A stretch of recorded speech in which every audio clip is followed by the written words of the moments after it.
राजू वाघमारेजी काल सुद्धा जरांगे पाटील एबीपी माझावर बोलताना असंच म्हणाले होते की उपमुख्यमंत्र्यांना इच्छा होती, मात्र मुख्यमंत्र्यांना म्हणजे फडणवीसांना त्यावेळी इच्छा नव्हती आणि आता सुद्धा त्यांची इच्छा नाही आहे. आपल्याला असं वाटतं का मुळात हे काही डिनाय केलेलं नाही आहे ऑफिशियली, शिंदेनी सुद्धा याच्याविषयी ऑफिशियली डिनाय केलेलं नाही आहे आणि ते या प्रक्रियेमध्ये सुद्धा नाही आहेत, काय नेमकं घडतंय?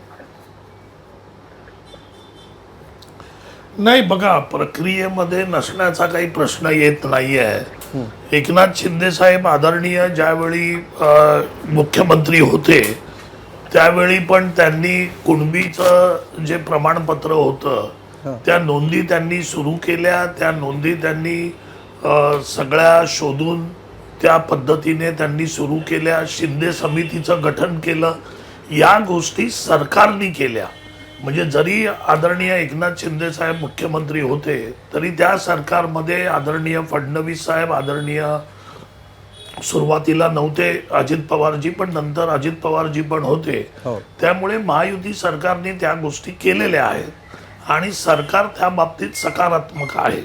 त्याच्यामुळे राजू वाघमारेजी, मला फक्त एवढंच विचारायचं आहे की एकनाथ शिंदेची इच्छा होती पण फडणवीसांनी त्यांना आरक्षण देऊ दिलं नाही, हे खरं आहे की खोटं आहे? आता ह्याचं हे विधान माझ्यासारखा कार्यकर्ता कसं काय मानू शकतो? आदरणीय एकनाथ शिंदे साहेब स्वतः मराठा आहेत. स्वतः जरी ते मराठा असले तरी सर्व जाती धर्मासाठी झटणारा एक तळागाळातला कार्यकर्ता ते स्वतःला म्हणवतात. त्याच्यामुळे मराठ्यांच्या आरक्षणासाठी किंवा इतर कोणाच्याही आरक्षणासाठी ते नेहमीच पुढे आलेले आहेत.